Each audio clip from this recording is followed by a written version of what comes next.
Okay, friends. So the angels kept waking me up and showing me a large group of people who feel really stuck right now. They asked me to create a free 3-day online conference. We've never done this before, packed with energy healings, clearings, abundance activations, and teachings, all channeled by the angels, all so that you can enter 2024 feeling renewed, connected, and aligned. Your angels are calling it Angel Fest 2024, and they promise this event is the shift and transformation you've been looking for. Plus, it's absolutely free. Everything will be recorded so you can tune in at your convenience. And here's an exciting bonus. We're offering free readings to 5 lucky registrants who leave a 5-star positive review of this podcast. Don't miss this divine opportunity. Reserve your spot right now at theangelmedium.com/free.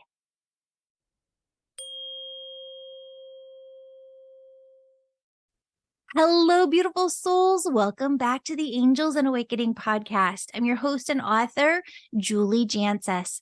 Friends, today we have Joan on the podcast, and she's here to talk about a beautiful story of seeing signs from the other side. Joanne, welcome to the show. Thank you so much. Hi, Julie. Hi, everybody. Hello, I'm going to have you take it away and share your story. Thank you so much. So I'm just longtime listener and just sort of like by connecting to you and listening to all of everyone else share their stories, I've just always been like in tune to signs and signals and things from just all around us. And this goes back before I even was introduced to you, but I was always kind of aware of just signs. And for me, butterflies, dragonflies, anything with wings were always a very symbolic thing for me.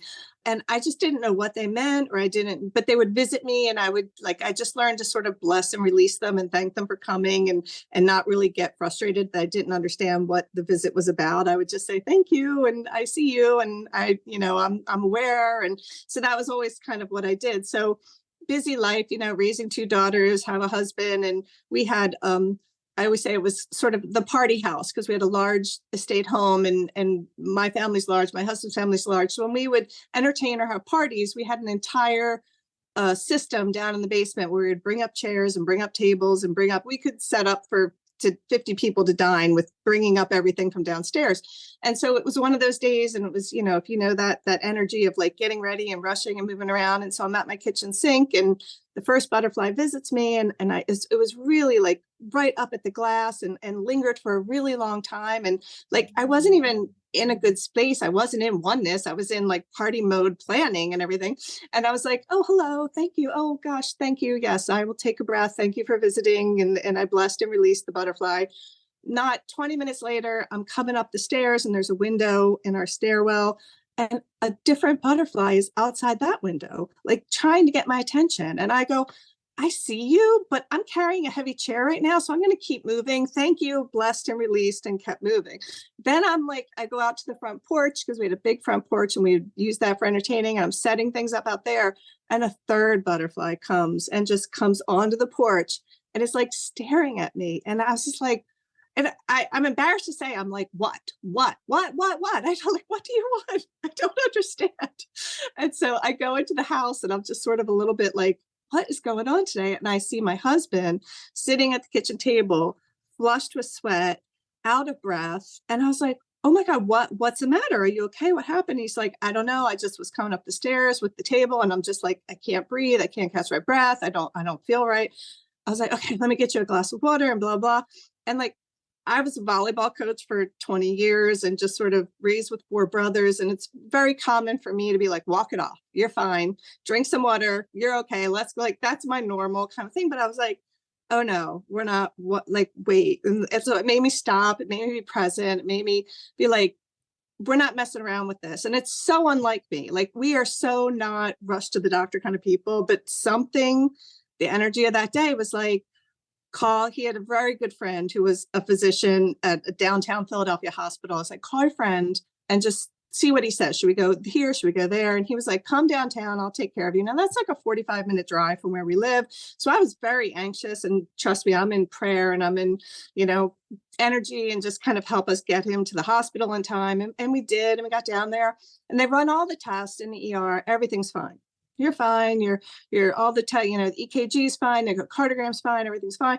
And we're like, I'm like, no, like it's not fine. And I literally, like, you know, with the blessing of having an advocate in the hospital, I was like, I'm telling you, it's not fine. Like what I saw, this is not fine. His father dropped dead suddenly from a heart issue. His uncle dropped dead from a heart issue. His, like, I was like, there's all this family history of people dropping dead. I was like, what else can you do? And he's like, it's probably for nothing. And we're going to run more tests tomorrow, blah, blah, blah. So they, because we insisted, they admitted him. And the widowmaker artery, called the widowmaker because people dropped it instantly when that's clogged, was 98% blocked. So if we had left that hospital, or if we had not gone to that hospital, he wouldn't be with us. Now it's 5 years later. He's still with us. He has stents in his heart. He has heart disease. We have to take care of him and all that stuff. But he is with us. And I just sort of, in the past 5 years, his younger brother passed, which was tragic. His mother had passed, his father had passed. And I say to this day, I had 3 butterflies, and I believe them to be his mother, his father, and his brother, telling me to get him to the hospital. So I get goosebumps talking about it. It's incredible. Well, and I totally get it. I mean, my dad, passed from that widowmaker, and you cut out a little bit in there, so I just want to clarify a couple of Oh, things so that sorry. everybody can like hear, because I never know when the internet goes out if like other people can hear it still, or if it's just me that like lost the sound. But so you guys went in, they were going to release you when you first Yes. went into the ER and just go home, and you were Yes. like, no, no, no, we have to stay. And because of your Yeah. friend, they admitted you.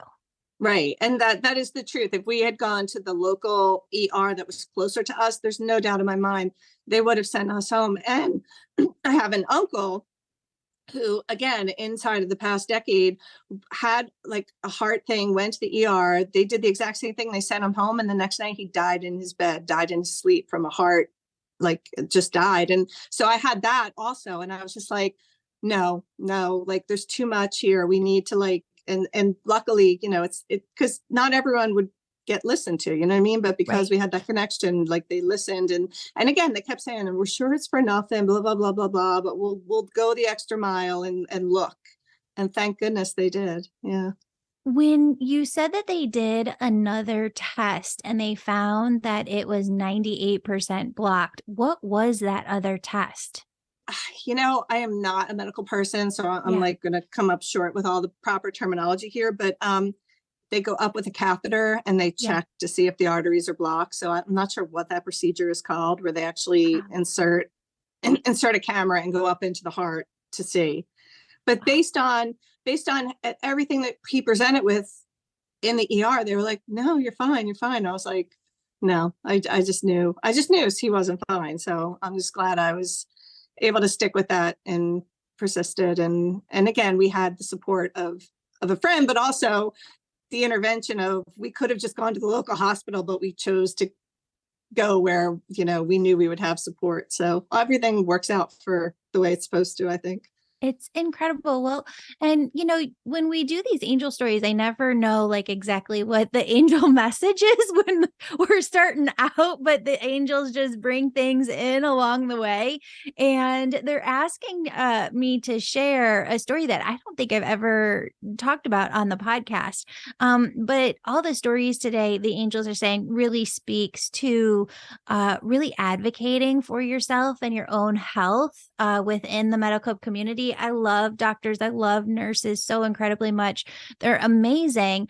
But, it's easy to just kind of go through a checklist sometimes with which I think insurance really pushes, and for something that you're really truly feeling within yourself to be missed. And so I have I think it's like poly something where ovarian cysts where and I have endometriosis. So I have a lot of just cysts that grow constantly. And I didn't know about this when I was younger.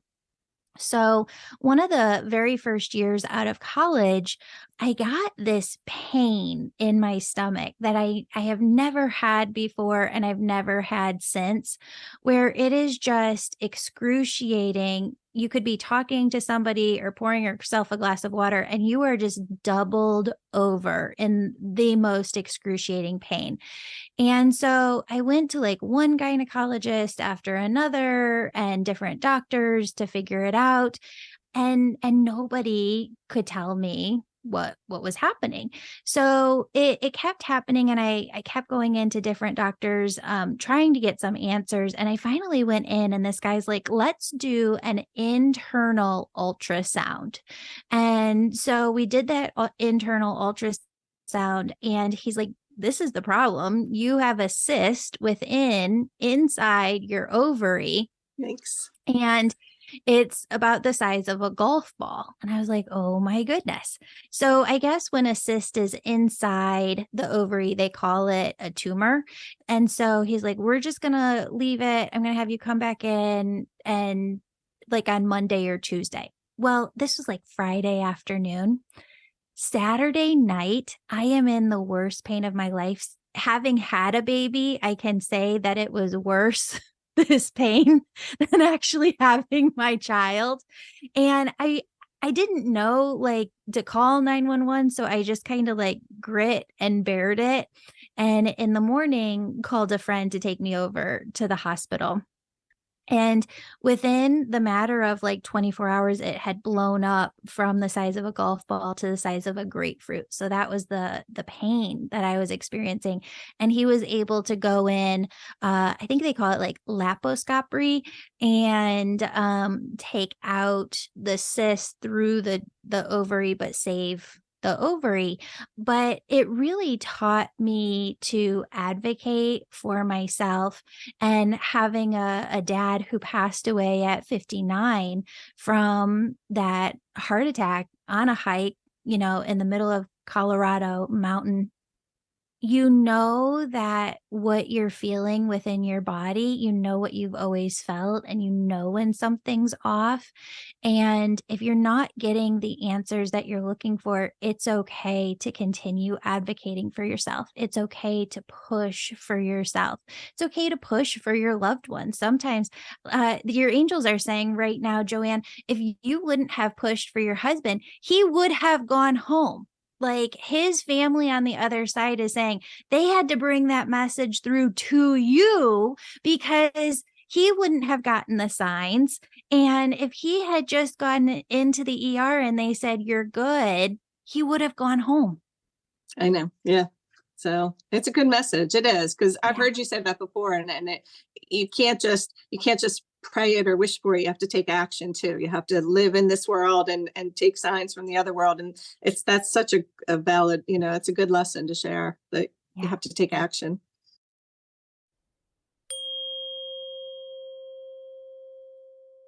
Want to hear your spirit team clearly? With 12 brand new courses, my 2024 Archangel membership will cumulatively teach you how to go beyond seeing signs to deciphering spirit's messages for you, and open you to abundance in every area of your life. Become an annual paying Archangel member, and I'm giving you 2 live bonus courses with me and quarterly group mentorship meetings. Members are invited to live recordings of the podcast with some of our top guests. For tons of new perks and special annual discount, use code ANGEL2024. Space is limited. Enrollment is first come, first served. DM me at Angel Podcast with any questions, and you'll hear back personally from my associate, Yvonne, or I. The angels want to make 2024 your best year yet.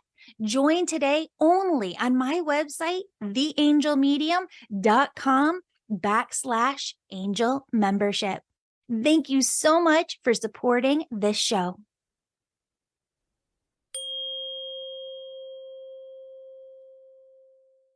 You're such a messenger too. You've got all of this Archangel Gabriel energy around you. You've got a lot of Michael energy with you. They keep showing me this vision of you kind of getting a vision yourself of writing or writing things down or sharing stories in written form. Have you seen that before? No, and it's funny you say that because one of the things I really struggle with doing your coursework and everything is automatic writing. I really struggle with it, and I've been like asking, like, I guess this is the sign that I've just been like, why can't I just sit down and like let it all out and write? And that's very interesting. You're saying that. Yeah. Let me kind of do some work with you here. Is that okay? Yeah. Okay. So when you go to lunch with a friend or your partner or a child, who are you like most chatty with? Like you could go back and forth, yeah, back and forth. You just could talk for hours on end. Children. I mean, I'm a granny to two little ones, and for the past 5 years, I've had Monday through Friday full time care of both of them. So I know my energy is with children. Yeah. Okay. When it comes to that, do things just flow into you sometimes to say? Yes. And even coaching, when I coach children, I coach boys and girls volleyball. People say, "How did you come up with that?" And I go, "It just came to me." I say that all the time. Okay. Now, like, let's deconstruct that saying. It just came to me. How did it just come to you? Because it did just come to you, but that is a process and a formula in and of itself. Like one plus one is two. So deconstruct that a little bit. How does it just come to you? I don't know. I actually I have been thinking more and more, just getting back to yoga this past year, that I remember even when I was in the midst of my coaching, like some of my best like strategies and things I would do on the coaching court would come to me on the yoga mat. I've actually left yoga Mm. class to like go write it down and then go back into the class. And she's like, "Why did you leave class?" I go, "Because I had this brilliant idea and I had to go write it down before I forgot it." So Perfect. That's yeah. amazing. So yoga is a channel for you. I believe a lot of times when we're stretching, we're opening up these different channels within our joints that like making just the energy flow more so you have more clarity that can come through the physical body. I want you to start to pay attention on how that information is just coming in because it seems to me like what you're saying is it's just a knowing that's there and then it just kind of comes through you. Yes, I feel that. Okay. So I'm going to go a little deeper into this because we've got a few minutes here. I Okay. want you to close your eyes, Okay. and I just want you within an instant to picture all of your loved ones surrounding you on the other side, all of your angels here with love. And they show you here on earth is one person who's maybe struggling or has got some more heavy energy. They're going through a lot. You don't have to tell me who it is, but just get a picture of that person in your mind. Okay. And I want you to ask your loved ones and angels on the other side if I could bring through a message from you to that person, what would you want that person to know today?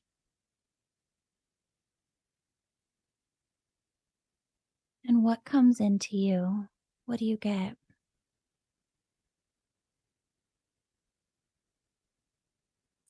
I get love, just love, unconditional love Yeah. is that's what comes through. Perfect. What I want you to practice doing is just tuning in to your angels and not having a pen with you, right? Just allowing yourself to tune into the energy within your own mind and hear them. Or feel the energy or get that knowingness. And I want you to just tune into your angels and loved ones every day and say, what is one message that I can deliver? What's one positive, loving message that will bring more hope, more love into this world that I can deliver today? And that's what your angels say will kind of strengthen that within you. And I find that when I do this exercise with my students, they come back and they're like, oh my goodness, I'm starting to get it. I've got more confidence with this.